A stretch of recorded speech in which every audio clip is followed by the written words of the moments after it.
En gros, sur tout ce que vous proposez, j'ai aucun problème.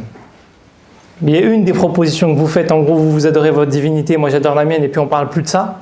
En gros, la société moderne, où chacun adore qui il veut, et puis on n'en parle plus dans l'espace public. Parler de Dieu, c'est une problème, ou la religion est une problématique de l'espace privé. Enfin, il me dit non, j'accepte pas ça. Il dit parce que j'ai qu'une chose à vous demander en réalité, moi. Tout ce que vous me demandez, j'ai aucun problème. Mais moi, j'ai qu'une chose à vous demander, et je pourrais pas me taire sur ça. Ils lui disent, ok, c'est quoi cette chose? On est prêt à te la donner, même 10 fois plus encore. Que vous disiez la ilaha illallah. Et là, ils vont refuser, ils vont se démarquer. Et Allah subhanahu wa ta'ala va descendre, donc le début de Surat Sad, Allah subhanahu wa ta'ala dit, Sad wal Qur'ani dhi dhikr, bal alladhina kafaru fi izzatin wa shiqaq. Allah subhanahu wa ta'ala, il met en évidence cette place du Coran dans la parole du prophète, alayhi salatu wassalam.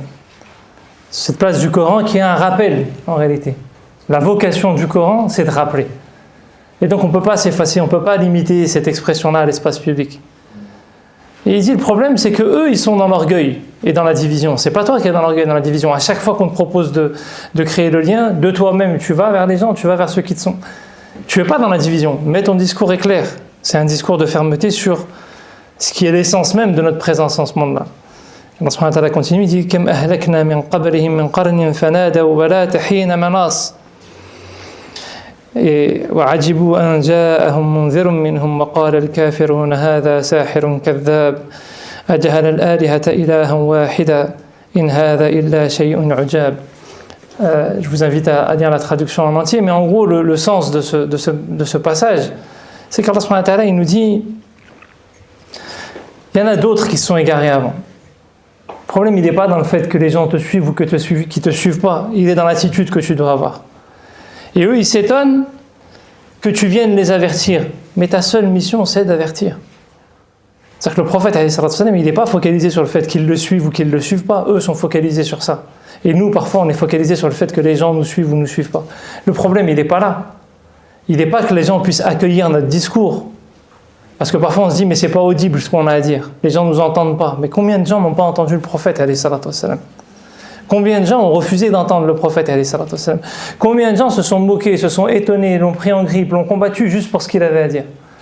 L'important n'est pas que les gens soient en capacité de t'entendre. Les gens n'étaient pas en capacité d'entendre le prophète, alayhi salatu wassalam. L'important, c'est ton attitude et ta posture à toi. Comme celle du prophète, alayhi salatu wassalam, ça devrait être une attitude de gens qui simplement appellent. Et pour appeler, il faut être dans le lien, il faut entretenir des liens avec les gens, il faut être dans la proximité avec les gens, il faut avoir un vécu avec les gens, il ne faut pas être dans la rupture. Et juste transmettre.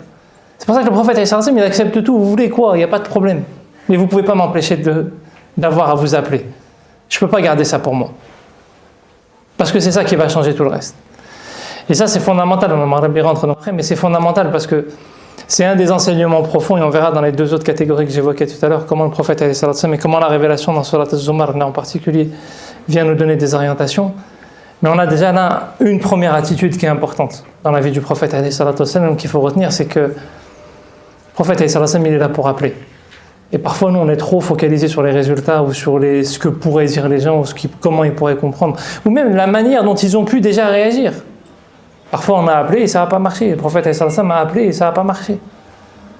Mais le Coran, Allah subhanahu wa ta'ala, il nous dit dans ça, Wal Qur'ani dhi dhikr. Ça n'est qu'un rappel.